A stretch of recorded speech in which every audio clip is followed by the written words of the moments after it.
34 കോടി രൂപ എന്ന് പറഞ്ഞ ഒരു വലിയ ദൗത്യം അബ്ദുൾ റഹീം വിശ്വസിക്കാൻ പോലും തയ്യാറായില്ല. ബോബി ചെമ്മണ്ണൂറിനെയാണ് നമ്മൾ വിളിക്കാറുള്ളത്. അമ്മയുമായിട്ടുള്ള ഒരു കോൺവെർസേഷൻ ഉണ്ട്. ഒരു ക്രിസ്ത്യാനി അല്ലാത്ത ആൾക്ക് 1 ലക്ഷം റുപ്യ സംഭാവന കൊടുക്കുന്നത് ഇത് അമ്മ തരുന്നോണ്ടാണ് ക്യാഷ് ആയിട്ട് വാങ്ങുന്നത്. വീണ്ടും വീണ്ടും ഇതുപോലെയുള്ള നന്മമരങ്ങൾ വരുന്നത്. ആഘോഷങ്ങളോ കല്യാണങ്ങൾക്കോ എല്ലാം അതിലൊന്നും ഉൾപ്പെടാതെ മാറി നിന്നിട്ട് മോനക്ക് വേണ്ടിയിട്ട് കഴിഞ്ഞുകൂടിയ ഒരു ഉമ്മ ഇന്നാണ്. ഹലോ, അസ്സലാമു അലൈക്കും, welcome back to my channel. എന്തെല്ലാം കൂട്ടുകാരെ വിശേഷങ്ങൾ സുഖമാണെന്ന് പ്രതീക്ഷിക്കുന്നു. അപ്പോൾ കഴിഞ്ഞ കുറച്ച് ദിവസങ്ങളിലായിട്ട് നമ്മൾ മലയാളികളുടെ ഒരു മനസ്സാണ് നമ്മൾ അറിഞ്ഞിട്ടുള്ളത്. 34 കോടി രൂപ നമ്മൾ വളരെ കുറഞ്ഞ ദിവസങ്ങൾക്കുള്ളിലാണ് അത് കൊടുത്ത് നമ്മൾ അബ്ദുൾ റഹീമിനെ രക്ഷിക്കുന്ന ആ ഒരു സ്റ്റേജിലേക്ക് എത്തിച്ചിട്ടുള്ളത്. അപ്പോൾ ആദ്യം തന്നെ എല്ലാവർക്കും ഒരു വലിയ നന്ദി പറയട്ടെ. ഞാൻ നന്ദി പറയാൻ ഇതിൻ്റെ ഒരു അമരസ്ഥാനത്ത് ഇരിക്കുന്ന ആളൊന്നുമല്ല, പക്ഷെ ഒരു മലയാളി എന്നുള്ള രീതിയിൽ മറ്റൊരു മലയാളിയെ സഹായിച്ചതിലുള്ളൊരു നന്ദിയും കൃതജ്ഞതയും എല്ലാവരോടും അറിയിക്കുകയാണ്. ഞാനും ഇതിന് വേണ്ടിയിട്ട് എന്നെ കൊണ്ടാവുന്ന രീതിയിലെല്ലാം പോസ്റ്റുകൾ ഷെയർ ചെയ്യുകയും വീഡിയോ ചെയ്യുകയും ഒക്കെ ചെയ്തിട്ടുണ്ടായിരുന്നു. ആ ഒരു രീതിയിൽ എനിക്കും ഇതിൽ ചെറിയൊരു ഭാഗമാകാൻ സാധിച്ചതിൽ ഒരുപാട് സന്തോഷമുണ്ട്. അപ്പം ഇത് ആക്ച്വലി ജാതി ഭേദ മത ഭേദമന്യേ എല്ലാവരും ഏറ്റെടുത്തിട്ടുള്ള ഒരു കേസായിരുന്നു. അബ്ദുൾ റഹീം എന്ന് പറയുന്നത് ഒരു ഇന്ത്യൻ അല്ലെങ്കിൽ ഒരു കേരള പൗരനായി മാറുകയായിരുന്നു. ഇതിനകത്ത് ജാതിയോ അതല്ലെങ്കിൽ മതമോ അതല്ലെങ്കിൽ വേറെ ഒരു കാര്യവും ഒരു മലയാളിയും സത്യത്തിൽ വിലക്കെടുത്തിട്ടില്ല എന്നുള്ളതാണ് സത്യം. സാധാരണ എന്തെങ്കിലും ഒരു പ്രശ്നം ഉണ്ടാവും, നമ്മളെ കേരളക്കാരുടെ ഏറ്റവും വലിയ പ്രശ്നം എന്ന് പറഞ്ഞാൽ ജാതി നോക്കും, മതം നോക്കും, അതുപോലെ തന്നെ രാഷ്ട്രീയം നോക്കും. അങ്ങനെ അതൊക്കെ നോക്കിയിട്ടാണ് ഒരാളെ സഹായിക്കണോ വേണ്ടോ എന്നുള്ളത് തീരുമാനിക്കാറുള്ളത്. പക്ഷേ ഇതുപോലുള്ള അവസരങ്ങൾ വരുമ്പോഴാണ് സത്യത്തിൽ നമുക്ക് മനസ്സിലാക്കാൻ പറ്റുക കേരളത്തിലുള്ള മനുഷ്യന്മാർ എത്ര നല്ല മനുഷ്യരാണെന്നുള്ളത്. പ്രവാസി ലോകവും അതുപോലെ തന്നെ ഈ കൊച്ചു കേരളത്തിൽ താമസിക്കുന്ന എല്ലാ മനുഷ്യരും കൂടെ ഒത്തൊരുമിച്ചിട്ടാണ് നമുക്ക് ഈ 34 കോടി രൂപ എന്ന് പറഞ്ഞ ഒരു വലിയ ദൗത്യത്തിലേക്ക് നമുക്ക് എത്താൻ സാധിച്ചിട്ടുള്ളത്. ഈ 34 കോടി രൂപ എന്ന് പറയുമ്പോൾ ഒരു ചെറിയ എമൗണ്ട് അല്ല, ഒരു വലിയൊരു എമൗണ്ടാണ്. ഒരാൾക്ക് സ്വപ്നം കാണാൻ പോലും പറ്റാത്തത്രയും വലിയ എമൗണ്ടാണ്. സത്യത്തിൽ ഈ ഒരു കാര്യത്തെക്കുറിച്ച് അബ്ദുൾ റഹീമിനോട് പറഞ്ഞ സമയത്ത് അയാൾക്ക് സംശയമായിരുന്നു, ഇതൊക്കെ നടക്കുമോ എന്നുള്ള കാര്യം. ജയിലിൽ വിളിച്ച് സംസാരിച്ച സമയത്ത് അദ്ദേഹത്തിന് ഭയങ്കര സംശയമായിരുന്നു, ഇത് നടക്കുമോ എന്നുള്ളത്. സത്യത്തിൽ ഇത് ഇനി വളരെ കുറച്ച് എമൗണ്ടും കൂടെ ഇനി നിങ്ങളുടെ ഒരു ഫണ്ടിലേക്ക് വരാനുള്ളൂ എന്ന് പറഞ്ഞപ്പോൾ അബ്ദുൾ റഹീം വിശ്വസിക്കാൻ പോലും തയ്യാറായില്ല. കാരണം അത്രയും വലിയൊരു ഭീകരമായിട്ടുള്ള ഒരു എമൗണ്ടാണ്.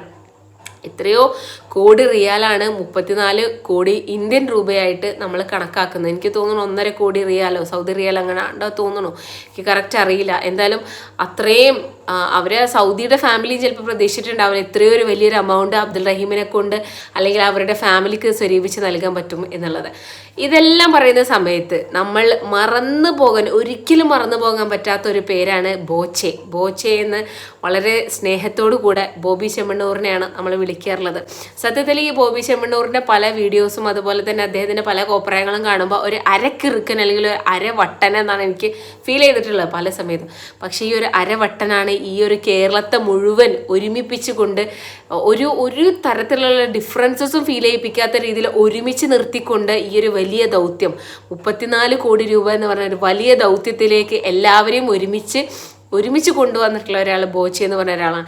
ഇദ്ദേഹം ചെയ്തിട്ടുള്ള ഇതിലുള്ളൊരു അരവട്ട് എന്താണെന്ന് വെച്ച് കഴിഞ്ഞാൽ ഇദ്ദേഹം ഒരു എന്താ പറയുക തിരുവനന്തപുരം കാസർഗോഡ് മുതൽ തിരുവനന്തപുരം വരെ ഒരു യാചക യാത്രയാണ് അദ്ദേഹം നടത്തിയിട്ടുള്ളത്. ഇതിനു വേണ്ടിയിട്ട് പുരി വെയിലത്ത് ഇദ്ദേഹം എന്ത് ചെയ്യാണ്, യാത്ര ചെയ്യണം. അപ്പം അതിൽ അമ്മയുമായിട്ടുള്ളൊരു കോൺവെർസേഷൻ ഉണ്ട്. അപ്പോൾ ഈ യാത്രക്കിടെ അമ്മ വിളിച്ചപ്പോൾ അമ്മനെ കാണാൻ വേണ്ടിയിട്ട് വീട്ടിലേക്ക് പോകുന്നൊരു ചെറിയ വീഡിയോ ക്ലിപ്പുണ്ട്. അത് ഞാൻ ഇവിടെ ജസ്റ്റ് ഒന്ന് പ്ലേ ചെയ്യാം. വളരെ ഹാർട്ട് ടച്ചിങ് ആയിട്ട് എനിക്ക് ഫീൽ ചെയ്തു. അപ്പോൾ അത് കാരണം ഞാൻ ജസ്റ്റ് ഇവിടെ പ്ലേ ചെയ്യാം. കണ്ടതിന് ശേഷം നമുക്ക് സംസാരിക്കാം.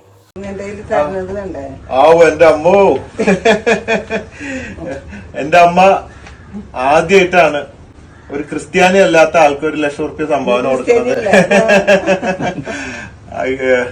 കാലം പലതും മാറ്റി മറിക്കും. എന്റെ മുദ്രാവാക്യം എനിക്ക് സന്തോഷമായി. Conquer the world with love, സ്നേഹം കൊണ്ട് ലോകം കീഴടക്കാന്നുള്ള ജാതി മതങ്ങൾക്കൊക്കെ അതീതമായി ചിന്തിക്കുക എന്നുള്ളത് വലിയൊരു കാര്യമാണ്. ഞാൻ വിചാരിച്ചേ യാത്രയുടെ അമ്മ വിളിച്ചപ്പോ ചീത്ത പറയാനായിരിക്കും. കാരണം നേരത്തെ പറഞ്ഞ ഈ വെയിലത്ത് നീ ഇങ്ങനെ തെണ്ടി നടന്ന് തിരുവനന്തപുരത്ത് നിന്ന് കാസർഗോഡ് എത്തുമ്പോൾ നീ ചാവും, നിന്നെ രക്ഷിക്കാൻ വേറെ യാത്ര വെക്കേണ്ടി വരും എന്നൊക്കെ പറഞ്ഞിട്ട് വെച്ചായിരുന്നു. അപ്പൊ അതിന് ചീത്ത പറഞ്ഞിട്ട് പുറപ്പെടുമ്പോ ആണ്. പക്ഷെ ഇപ്പൊ അത് നേരം മാറി. നീ നന്നായി ചെയ്തതാണ്. ആദ്യം പോവരുതെന്ന് പറഞ്ഞു. നീ മിന്നാന്ന് പറഞ്ഞേ, ഞാൻ മിന്നാന്ന് 2 മണിക്കാരന് പ്രാർത്ഥിക്കായിരുന്നു. ഇനി ഈ കാശ് കിട്ടിയോ നിങ്ങൾ ഇങ്ങോട്ട് ഇറങ്ങിയാ മതി, കാശ് തരാണ്ട് ഒരു പറയും പണിക്കാരെ ചേച്ചിയുടെ കയ്യിൽ 10 രൂപ കിട്ടിയാൽ മതി, അന്ന് ഞങ്ങക്ക് മുട്ടില്ലാന്ന്. അപ്പൊ ഇത് കിട്ടി. അല്ല, ഇത് നിങ്ങള് അനുഭവത്തിൽ കാണാം. എന്തായാലും ഇത് ഭയങ്കര ഒരു അനുഭവമാണ്. ഓക്കെ, ഇതിനൊരു മോഡ് കണ്ടുപറ്റില്ല. ഇത് അമ്മ തരുന്നോണ്ടാണ് ക്യാഷ് ആയിട്ട് വാങ്ങണത്. നമ്മള് ക്യാഷ് ആയിട്ട് ഒന്നും സ്വീകരിക്കുന്നില്ല. ആദ്യത്തെ ദിവസം തിരുവനന്തപുരത്ത് മാത്രമാണ് ക്യാഷ് ആയിട്ട് സ്വീകരിച്ചു തുടങ്ങിയത്. പക്ഷെ ബോച്ചെ ഫാൻസ് എന്ന് പറഞ്ഞ് കുറെ ഡ്യൂപ്ലിക്കേറ്റ് ഫാൻസ് പല സ്ഥലത്തും ബക്കറ്റ് പിരിവ് നടത്തി കാശ് അടിച്ചു മാറ്റണമെന്നുള്ള വിവരം കിട്ടിയതുകൊണ്ട് ഞങ്ങൾ ആ ദിവസം തന്നെ ആ പിരിവ് നിർത്തി. ഇപ്പോ അബ്ദുറഹീമിന്റെ ട്രസ്റ്റ് ഫണ്ടിലേക്കാണ് ജനങ്ങളോട് ഇടാൻ പറയുന്നത്. നേരിട്ടിട്ട് അവരുടെ അക്കൗണ്ടിലേക്ക്, പിന്നെ അവരുടെ ഉമ്മ പാത്തുമ്മയുടെ ജിപേയിലേക്ക് നേരിട്ടിടാൻ പറയാണ്. ഇതിപ്പോ സ്വന്തം വീട്ടിലായതുകൊണ്ട് ക്യാഷ് ആയിട്ട് വാങ്ങുക. അപ്പൊ okay dear, thank you very much. ഈ ഒരു വീഡിയോ ക്ലിപ്പ് അദ്ദേഹത്തിന്റെ അമ്മയുമായി നടത്തിയിട്ടുള്ള ഒരു കോൺവെർസേഷൻ ആണ്. ഇത് കണ്ടാൽ തന്നെ നമുക്ക് മനസ്സിലായി എത്ര പച്ചയായ ഒരു സാധുവായ മനുഷ്യനാണ് ബോബി ചെമ്മണ്ണൂർ എന്നുള്ള.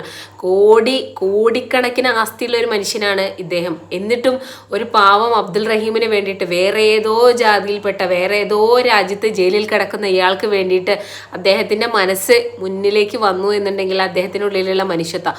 ഒരുപാട് രാഷ്ട്രീയക്കാരുണ്ട്, ഒരുപാട് ഫിലിം ഇൻഡസ്ട്രീസിലുള്ള ഒരുപാട് പ്രമുഖരായിട്ടുള്ള സെലിബ്രിറ്റീസ് ഉണ്ട്. അതുപോലെ തന്നെ രാഷ്ട്രീയക്കാരാവട്ടെ, വേറെ ആരോ ആകട്ടെ, ക്രിക്കറ്റ് പ്ലേയേഴ്സോ നാഷണൽ പ്ലേയേഴ്സോ ആരൊക്കെയോ ആവട്ടെ, ഒരുപാട് സെലിബ്രിറ്റീസ് ഉണ്ട്. ഇവരാരും മുന്നിലേക്ക് വരാത്തൊരു കാര്യമാണ് ബോബി ചെമ്മണ്ണൂർ ചെയ്തത്. മാത്രമല്ല ഇദ്ദേഹം 1 കോടി രൂപ അതിനുവേണ്ടി കൊടുക്കുകയും ചെയ്തു എന്നുള്ളതാണ്. ഈ 1 കോടി രൂപ എന്നൊക്കെ പറയുമ്പോൾ അത് എത്ര വലിയ എമൗണ്ടാണ് നിങ്ങളൊന്ന് ആലോചിക്കണം. അദ്ദേഹം അതിന് വേണ്ടിയിട്ടുള്ള സോഫ്റ്റ്വെയർ സ്വന്തമായിട്ട് ഡെവലപ്പ് ചെയ്യിപ്പിച്ചു. അതുപോലെ തന്നെ 1 കോടി രൂപ സംഭാവന ചെയ്തു. പിന്നെ അദ്ദേഹത്തിൻ്റെ സമയവും അദ്ദേഹത്തിൻ്റെ അധ്വാനവും കൂടെ അബ്ദുൾ റഹീമിൻ്റെ ഈ ഒരു ഇതിന് വേണ്ടിയിട്ട് നിക്ഷേപിച്ചു എന്നുള്ളതാണ് ഏറ്റവും വലിയൊരു ഒരു വസ്തുത എന്ന് പറയുന്നത്. ഇദ്ദേഹത്തിൻ്റെ മുഴുവൻ ദിവസങ്ങളും ഇതിന് വേണ്ടിയിട്ട് പുലിവെയിലത്ത് അധ്വാനിച്ചു എന്നുള്ളതാണ്. അപ്പം അതിലെ അമ്മയുമായിട്ടുള്ള കോൺവെർസേഷനിൽ നമുക്ക് മനസ്സിലാക്കാൻ പറ്റും അദ്ദേഹം എത്രത്തോളം എഫേർട്ട് എടുക്കുന്നുണ്ടെന്നുള്ള. ഒരുപാട് റെസ്പെക്റ്റാണ് അപ്പോൾ എനിക്ക് ഫീൽ ചെയ്യുന്നത്. കാരണം ഒരു അരക്കിറുക്കനാണെങ്കിൽ കൂടെ ഉള്ളിനകത്ത് ഒരുപാട് സ്നേഹമുണ്ട്. അപ്പോൾ ബോച്ചെ ഫാൻസ് അസോസിയേഷൻ തന്നെ ഉണ്ട് കേട്ടോ. ഈ ഒരു ഇതിന് ശേഷം ഒരുപാട് പേരാണ് ബോച്ചയ്ക്ക് സപ്പോർട്ടായി വന്നിട്ടുള്ളത്. ബോച്ചേനെ പ്രകീർത്തിച്ചുകൊണ്ട് ഒരുപാട് പാട്ടുകൾ വന്നിട്ടുണ്ട്. പിന്നെ അതുപോലെ തന്നെ ഒരുപാട് ആളുകൾ ഇദ്ദേഹത്തെ പ്രകീർത്തിച്ചുകൊണ്ട് മുന്നോട്ട് വരുന്നുണ്ട്. പക്ഷെ ഇതെല്ലാം ഇപ്പോഴാണ് ആളുകൾക്ക് തോന്നുന്നത് എന്നുള്ളതാണ് സത്യം.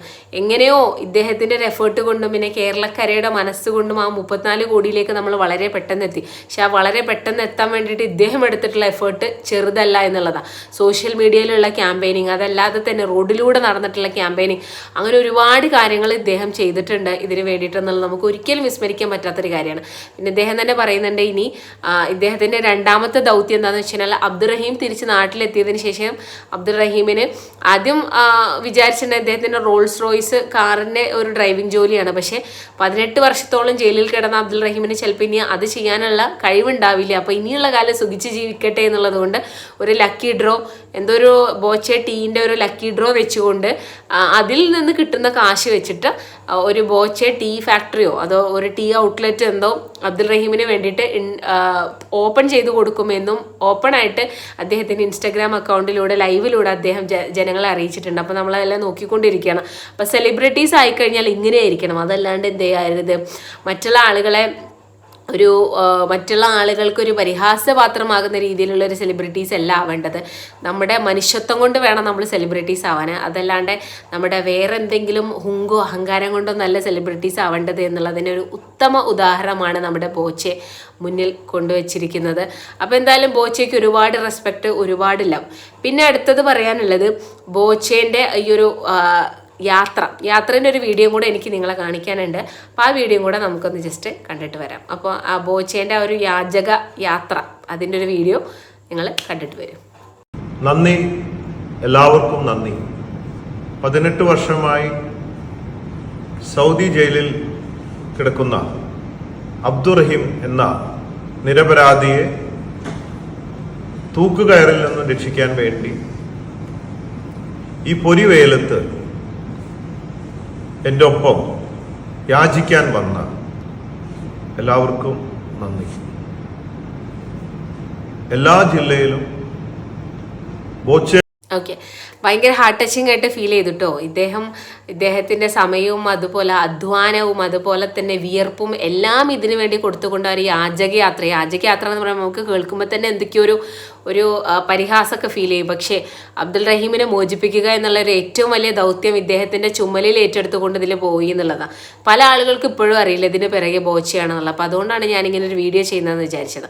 അപ്പം നല്ലതൊക്കെ ജനങ്ങളിലേക്ക് നമ്മൾ എത്തിച്ചു കൊടുക്കണം. കാരണം നല്ലത് ജനങ്ങൾ അറിയണം, ജനങ്ങൾ അറിഞ്ഞുകൊണ്ട് ആ നന്മയെ പ്രോത്സാഹിപ്പിക്കണം. അപ്പോൾ ആ നന്മയെ പ്രോത്സാഹിപ്പിക്കുമ്പോഴാണ് വീണ്ടും വീണ്ടും ഇതുപോലെയുള്ള നന്മ മരങ്ങൾ വരുന്നത്.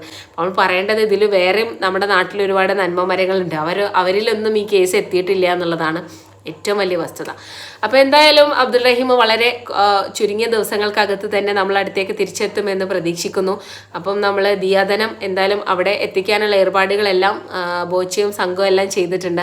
പിന്നെ തിരിച്ച് അബ്ദുൾ റഹീം നാട്ടിലെത്തിക്കഴിഞ്ഞാൽ അദ്ദേഹത്തിന് ഒരു ബിസിനസ്സൊക്കെ ആയിട്ട് കുടുംബവുമായിട്ട് നല്ല രീതിയിൽ ജീവിക്കാൻ തന്നെ പറ്റുമെന്ന് തന്നെയാണ് നമ്മളെല്ലാം പ്രതീക്ഷിക്കുന്നത്. അപ്പോൾ നമ്മളെല്ലാവരും ആ അബ്ദുൾ റഹീമിൻ്റെ ഉമ്മയുടെ കരഞ്ഞു കലങ്ങിയ കണ്ണുകളുമായിട്ടുള്ള വീഡിയോ കണ്ടിട്ടുണ്ട്. അപ്പോൾ എന്തായാലും ഇപ്പം മകൻ മോചിതനാവും എന്നറിഞ്ഞതിന് ശേഷം ആ ഉമ്മയുടെ ഒരു പ്രതികരണം എന്താണെന്നും കൂടെ നമുക്കൊന്ന് കണ്ടു നോക്കാം. ഉമ്മാൻ്റെ സന്തോഷം ഇപ്പോഴാണ് നമ്മൾ കാണുന്നത്. 18 വർഷമായിട്ട് ഞാൻ ഉമ്മാൻ്റെ പേരക്കുട്ടിയാണ്. അപ്പോൾ ഇവിടെ വരുമ്പോഴൊക്കെ ഉമ്മാക്ക് ഈ ഒരു വീട് വിട്ടിട്ട് ഞങ്ങളെ വീട്ടിൽ പോലും വരാൻ താല്പര്യപ്പെടില്ലേ. കാരണം എൻ്റെ മോൻ വരട്ടെ, ഒരു പരിപാടിക്കും ഇത്ര കാലമായിട്ട് ഒരു പെരുന്നാളോ അല്ലെങ്കിൽ മറ്റുള്ള ആഘോഷങ്ങളോ കല്യാണങ്ങൾക്കോ എല്ലാം അതിലൊന്നും ഉൾപ്പെടാതെ മാറി നിന്നിട്ട് മോനക്ക് വേണ്ടിയിട്ട് കഴിഞ്ഞു കൂടിയ ഒരു ഉമ്മ ഇന്നാണ് നമ്മൾ ചിരിക്കുന്നത് കണ്ടത്. ഇത്രയും ദിവസം കണ്ണീര് നിന്ന അമ്മ ഇന്ന് ചിരിക്കുന്ന കണ്ടപ്പോൾ ഞങ്ങൾക്കൊക്കെ സന്തോഷമുണ്ട്. ഞാൻ സന്തോഷം പൂർണ്ണതയിലേക്ക് എത്തണമെങ്കിൽ റഹീം നാട്ടിൽ വരണം. ഈ റഹീം നാട്ടിൽ വരണം എന്നുണ്ടെങ്കിൽ ഇനി നിങ്ങളെ പ്രാർത്ഥനയാണ് എല്ലാവർക്കും വേണ്ടത്. നമുക്ക് നിങ്ങളെല്ലാവരും സഹകരണം കൊണ്ട് 34 കോടിയിലധികം ഇനിയിപ്പോഴും ആളുകൾ ക്യാഷ് തരട്ടെ, ക്യാഷ് കൊണ്ട് ഞങ്ങൾ റഹീമിന് വേണ്ടിയിട്ട് പിന്നെ കരുതിയതാണെന്നൊക്കെ പറയുന്നുണ്ട്. പക്ഷെ നിർവാഹമില്ലല്ലോ. ഏതായാലും 34 കോടി എത്തിച്ച് തന്ന എല്ലാവർക്കും, അതിലേക്ക് പ്രയത്നിച്ച എല്ലാവർക്കും, കുടുംബത്തിൻ്റെയും നാട്ടുകാരെല്ലാവർക്കും നന്ദി അറിയിക്കുകയാണ്. ഈ വർഷത്തിന് ശേഷം ഇന്നാണ് ഉമ്മ ഒന്ന് ചിരിച്ചു കാണുന്നതാണോ? അതെ, ഇന്നാണെന്ന് ഒരു ചിരി കാണുന്നത്. കാരണം ഇവിടെ നിങ്ങൾ മീഡിയക്കാരൊക്കെ വരുമ്പോഴൊക്കെ കാണുന്നതാണ് ഉമ്മാൻ്റെ കണ്ണീര്. ഈ സമൂഹം, ഈ ലോകത്ത് വരെ ഉമ്മാൻ്റെ കണ്ണീരിൻ്റെ ഒരു പ്രതിഫലമാണ് ഇപ്പോൾ ഈ 34 കോടിയിലെത്തിയത്. ഉമ്മാൻ്റെ കണ്ണീര് കണ്ടിട്ടാണ് ആളുകൾ തന്നത്. റഹീം ഇത്രയും കാലം നിരപരാധിയാണ്. അപ്പോൾ ഇത്രയും വർഷം, ഒരു 18 വർഷത്തോളം അവിടെ കഴിഞ്ഞ് കൂടിയതിൻ്റെ ഒരു പിന്നെ നമുക്ക് വരുന്നുള്ളൊരു പ്രയത്നം, ഒരു പ്രതീക്ഷ നൽകുകയാണിത്. അതിനൊക്കെ വേണ്ടി ഒരുപാട് പ്രയത്നിച്ച റിയാദിലെ കമ്മിറ്റി ഉണ്ട്. കമ്മിറ്റിയിലെ അഷ്റഫ് വേങ്ങാട്ട്, അതുപോലെ തന്നെ നാട്ടിലെ കമ്മിറ്റിയിലെ നാട്ടുകാർ, പിന്നെ ഇതിൻ്റെ കോർഡിനേറ്റർമാർ, എല്ലാവർക്കും നന്ദി അറിയിക്കുകയാണ്. പിന്നെ റഹീം കുറച്ച് നേരത്തെ വിളിച്ചിട്ടുണ്ടായിരുന്നു, കുറച്ച് മുന്നേ വിളിച്ചിട്ടുണ്ടായിരുന്നു. റഹീം വിളിച്ചോ? റഹീം അരമണിക്കൂർ മുന്നേ എനിക്ക് വിളിച്ചിട്ടുണ്ടായിരുന്നു. എന്തായി, പിന്നെ ക്യാഷ് വല്ലതായോ എന്ന് പറഞ്ഞിട്ട്. റഹീം മിനിയാന്ന് വിളിച്ച സമയത്ത്, പെരുന്നാളിൻ്റെ തലേന്ന് വിളിച്ച സമയത്ത് നമുക്ക് വെറും 3 കോടി ഉണ്ടായിരുന്നു. പെരുന്നാളിൻ്റെ പിറ്റേന്ന് വിളിച്ചപ്പോൾ ഞാനത് 10 കോടി ആയി എന്ന് പറഞ്ഞപ്പോൾ റഹീമിനെ വിശ്വസിക്കാൻ കഴിഞ്ഞിട്ടില്ല. അത് ഇന്നെ വെറുതെ പറയാണ്, ഇന്നെ സന്തോഷിപ്പിക്കാൻ വേണ്ടി പറയാണെന്ന് പറഞ്ഞത്. പക്ഷെ നമുക്ക് പെരുന്നാൾ തലേന്ന് 5 കോടി കിട്ടിയിട്ടുണ്ട്. പെരുന്നാൾ പിറ്റേന്ന് 5.5 കോടി എത്തിയിട്ടുണ്ട്. അതിങ്ങനെ ക്രമേണ കൂടി നമുക്ക് ഇനി മുന്നിൽ 2 ദിവസം ഇനി ബാക്കിയാണ്. ആ ബാക്കിയാകുന്നതിൻ്റെ ഉള്ളിൽ തന്നെ നമുക്കിത് പൂർത്തീകരിച്ചു. സഹകരിച്ച എല്ലാവർക്കും ഒരിക്കൽ കൂടി നന്ദി അറിയിക്കാം. പൈസ സമാഹരിച്ചു കഴിഞ്ഞു എന്ന് അറിഞ്ഞപ്പോൾ റഹീം എന്ത് പറഞ്ഞു? ഞാനിത് പറഞ്ഞപ്പോൾ ആൾക്ക് ഭയങ്കര സന്തോഷമുണ്ട്. ആള് നോമ്പിലായിരുന്നു, ഞാനും നോമ്പ് നോറ്റിട്ട് തന്നെ നിൽക്കുന്നത്. ഞാൻ പറഞ്ഞു ഉമ്മ നോമ്പിലാണ്, ഇത് കഴിയുന്നവരെ, ഇത് പൂർത്തീകരിക്കുന്നവരെ ഞാൻ നോമ്പ് നോക്കാണ് പറഞ്ഞിട്ടാണ് നിൽക്കുന്നത്. അത് പറഞ്ഞപ്പോൾ വളരെ സന്തോഷമുണ്ട്. പിന്നെ വിളിക്കാം, ഏതായാലും വൈകുന്നേരം വിളിക്കാം. ഞാൻ പറഞ്ഞിട്ടുണ്ട് ഇന്ന് വൈകുന്നേരത്തോട് കൂടി ക്ലോസ് ആവുമെന്നാണ് പറഞ്ഞിട്ട്. ഏകദേശം പിന്നെ 1.5 മണിക്കൂർ മുന്നേ നമുക്ക് പറയാൻ കഴിഞ്ഞിട്ടില്ല ഏകദേശം എത്ര ആവുന്നില്ല. ഒരു 30 കോടിയിൽ എത്തിയെന്ന് അറിയാം. ഞാൻ പറഞ്ഞത് ഇന്ന് വൈകുന്നേരത്തോട് കൂടി ക്ലോസ് ചെയ്യുമെന്ന് പറഞ്ഞിട്ടുണ്ട്. എന്തായാലും പിന്നെ എല്ലാവരോടും ഒരിക്കൽ കൂടി നന്ദി അറിയിക്കുകയാണ്. അപ്പോൾ ഈ വീഡിയോക്കകത്ത് പേരക്കുട്ടി പറയുന്നുണ്ട്, ഉമ്മ 18 വർഷമായിട്ട് ഉമ്മുമ്മ ഒരു പരിപാടികൾക്കൊന്നും വരാറില്ല, മകനെ ആലോചിച്ച് വേദനയോട് കൂടെ വീട്ടിൽ തന്നെ ഇരിക്കാറാണെന്നുള്ളത്. അപ്പോൾ എന്തായാലും ഇൻഷാല്ലാ ഇനി എവിടെ നിന്ന് അങ്ങോട്ട് ഉമ്മയുടെ ജീവിതം നന്നാവട്ടെ എന്ന് പ്രതീക്ഷിക്കുന്നു അല്ലേ. കാരണം മകനെ ആലോചിച്ചിട്ട്, മരിച്ചുപോയ മകനാണെങ്കിലും ഓക്കെ, മരിച്ചുപോയി എന്ന് ആലോചിച്ച് സമാധാനിക്കാം. പക്ഷെ ജീവനോടുള്ളൊരു മകനെ തൂക്കിക്കൊല്ലാൻ വിധിച്ചിട്ട് ഇനി വളരെ കുറച്ച് ദിവസങ്ങളുള്ളൂ എന്ന് പറയുമ്പോൾ ഒരു ഉമ്മാൻ്റെ വേദന എത്രത്തോളം ഉണ്ട് നമുക്ക് മനസ്സിലാക്കിയാൽ മതി. അപ്പോൾ എന്തായാലും ആ ഉമ്മാക്ക് തിരിച്ച് മകനെ കിട്ടുമെന്നുള്ള പ്രതീക്ഷ തന്നെയാണ് നമ്മുടെ ഉള്ളിലുള്ളത്. അപ്പോൾ ആ പണം അവരെ, ആ സൗദിയുടെ കുടുംബം സ്വീകരിച്ചുകൊണ്ട് ആ മകനെ വിട്ടയക്കാനുള്ള ഉത്തരവ് ഉണ്ടാവും. നമുക്ക് എന്തായാലും വളരെ പെട്ടെന്ന് തന്നെ ആ ഒരു ഗുഡ് ന്യൂസിലേക്ക് എത്താം. അബ്ദുൾ റഹീമിനെ വരവേൽക്കാൻ നമുക്കും തയ്യാറെടുക്കാം. കാരണം ഇത് ഒരു മനുഷ്യത്വത്തിൻ്റെ വിജയമാണ്. നമ്മുടെ സാധാരണ ഒരു ചെറിയ വിജയമല്ല, ഒരു മനുഷ്യത്വത്തിൻ്റെ 34 കോടി മനുഷ്യത്വത്തിൻ്റെ വിജയമാണ്. അതൊരു ചെറിയ വിജയമല്ല. അപ്പോൾ ഇതെന്തായാലും നമുക്ക് ആഘോഷിക്കാനുള്ളത് തന്നെയാണ്. അപ്പോൾ നമുക്ക് എല്ലാവർക്കും, കേരളക്കാരൊക്കെ മൊത്തം ആഘോഷിക്കാം. അപ്പോൾ പെരുന്നാളും വിഷുവും അതിൻ്റെ കൂടെ തന്നെ നമുക്ക് ആഘോഷിക്കാൻ, സന്തോഷിക്കാൻ ഒരു മനുഷ്യത്വത്തിൻ്റെ വിജയം കൂടെ നമ്മുടെ മുന്നിലുണ്ട്. അപ്പോൾ എല്ലാവർക്കും ആശംസകൾ. ഈ ഇതിൻ്റെ പിറകെ പ്രവർത്തിച്ച എല്ലാവർക്കും ഒരു പ്രാവശ്യം കൂടെ നന്ദി. ഇനിയും തുടർന്ന് അങ്ങോട്ടും നമ്മുടെ നല്ല മനസ്സ് പ്രവർത്തിക്കാനുള്ള ഭാഗ്യം നമുക്കുണ്ടാവട്ടെ എന്ന് ആശംസിക്കുന്നു. അപ്പോൾ ഇതിനെക്കുറിച്ച് എന്താണ് നിങ്ങളുടെ അഭിപ്രായം താഴെ കമൻറ്റ് ബോക്സിൽ പറയും. അടുത്ത വീഡിയോയിൽ വീണ്ടും കാണാം. Till then bye, take care.